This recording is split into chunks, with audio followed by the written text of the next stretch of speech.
अस्सलामुअलैकुम, welcome to my channel upgrade yourself. इस किताब का नाम है मामूली बातों से परेशान ना हो। इस किताब के 2 असूल मैं आप लोगों से शेयर कर रही हूँ। असूल नंबर 22 है, अपने आप को याद दिलाएं ज़िंदगी कोई इमरजेंसी नहीं है। ये हिकमत अमली कभी कभी इस किताब में मौजूदा पैगाम को बेहतरीन शक्ल में हमारे सामने लाती है। अगरचे कुछ लोग इसके बरअक्स सोचते हैं कि लेकिन सच्चाई ये है कि ज़िंदगी कोई इमरजेंसी नहीं है। मेरे ऐसे हज़ारों क्लाइंट्स हैं जिन्होंने अपनी फैमिलियों और अपने ख्वाबों को नज़रअंदाज किया सिर्फ अपनी इस सोच की वजह से कि ज़िंदगी एक इमरजेंसी है। वो अपने इस एहसाबी रवैये को साबित करने में लगे रहते हैं कि अगर वो हफ्ते में 80 घंटे काम नहीं करेंगे वो ज़िंदगी में हर चीज़ को मुमकिन नहीं बना सकेंगे। बाज़ औक़ात मैं इन्हें याद दिलाती हूँ कि इनके मरने के बाद इनकी ज़हनी टोकरी खाली नहीं होगी। हाल ही में मुझे एक घरेलू खातून जो 3 बच्चों की मां है, उसने बताया कि जब तक सब घर वाले चले नहीं जाए मैं घर को अच्छी तरह साफ नहीं कर सकती। वो अपनी इस कोताही को इतना ज़्यादा सोचती थी कि डॉक्टर ने इसे परेशानी से बचने की अद्वियात लिख कर दी थी। वो ऐसा महसूस करती थी कि गोया किसी शख्स ने इस पर बंदूक तानी हुई है। वो इससे मुतालबा कर रहा है कि हर प्लेट, तौलिया या दीगर चीज़ें इसकी जगह पर ठीक हालत में मौजूद हों।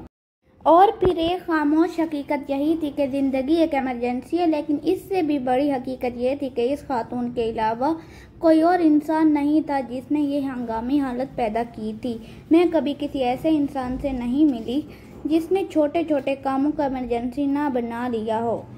हम अपने अहदाफ को इतना संजीदगी से लेते हैं कि हम अपनी ज़िंदगी से लुत्फ़अंदोज़ होना ही भूल जाते हैं और हम कुछ वक्त फारिग बैठकर रिलैक्स करना भी भूल जाते हैं। हम अपनी छोटी छोटी तरजीहात को अपनी खुशी से मशरूत कर देते हैं, और या फिर अगर हम इन तरजीहात पर पूरा ना उतर सकें तो हम अपनी ज़ात पर जुल्म करते हैं। ज़्यादा पुरसकून और खुश होने के लिए यह ज़रूरी है कि हम इस बात का एतराफ़ करें कि हम अपनी इमरजेंसियों को खुद पैदा करने वाले हैं। ज़िंदगी तो चलती रहती है, अगर हमारे प्लान ना भी पूरे हों ताहम ये बहुत मददगार और मुफीद है। अगर हम खुद को ये याद दिलाते रहेंगे ज़िंदगी कोई इमरजेंसी नहीं है तो हम ज़िंदगी में खुश रहना सीख लेंगे।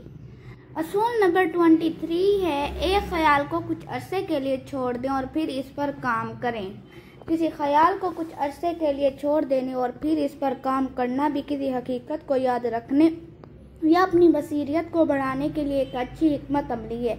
इस हिकमत अमली को अपनाने का मतलब यह है कि आप लम्हा मौजूद में रहते हुए किसी मसले को हल करते हैं और साथ ही साथ कोई और काम भी कर रहे होते हैं। आपका ऐसा ख्याल बिल्कुल ऐसे ही काम करता है जैसे किसी चूल्हे का बेक बर्नर काम करता है, यानी हल्की आंच पे ये खाने को पकाता है, इसके अज्जा को मिक्स करता है और इसे एक लजीज खाने में बदल देता है। आप खाने को पकाने का ये तरीका इस्तेमाल करते हैं कि खाने के तमाम अज्जा को बर्तन में फेंक देते हैं, इन्हें मिक्स करते हैं और पकने के लिए छोड़ देती हैं। अक्सर वक़्त ऐसा होता है कि जितना आप खाने को कम हिलाते हैं ये इतना ही लजीज होता है। कमोबेश ऐसा ही हमारे दिमाग में मौजूदा मसाइल के साथ होता है। अगर हम अपने दिमाग को लाशऊरी तौर पर अपने मसाइल बताते रहें और ये हल करता रहता है, जिस तरह हम कोई सूप या सॉस बनाने के लिए अज्जा को मिक्स करके अकेला छोड़ देती है, इसी तरह हमारे दिमाग के बेक बर्नर में मौजूदा मसाइल को भी अकेले छोड़ देना चाहिए। आप किसी मसले को हल कर रहे हों या किसी इंसान का नाम ना याद रख सकते हों, आपके दिमाग का बेक बर्नर हमेशा आपकी मदद के लिए मौजूद होता है। ये हमारे दिमाग की सोच के सबसे खामोश, नरम और बेहतरीन ज़रिए को सोचने पर मुतमईन करता है जिनके लिए हमारे पास कोई फौरी हल नहीं होता।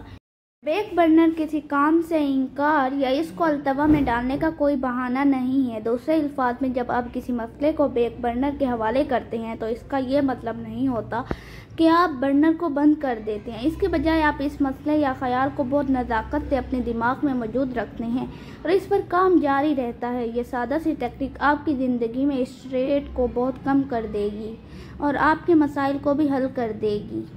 ऐसी और वीडियो देखने के लिए मेरे चैनल को सब्सक्राइब और मेरी वीडियो को लाइक ज़रूर करें। बेल आइकन का बटन प्रेस करना ना भूलें ताकि मेरी हर नई आने वाली वीडियो आप तक पहुंच सके। मिलते हैं एक नई वीडियो में नए असूल के साथ। अल्लाह हाफिज़।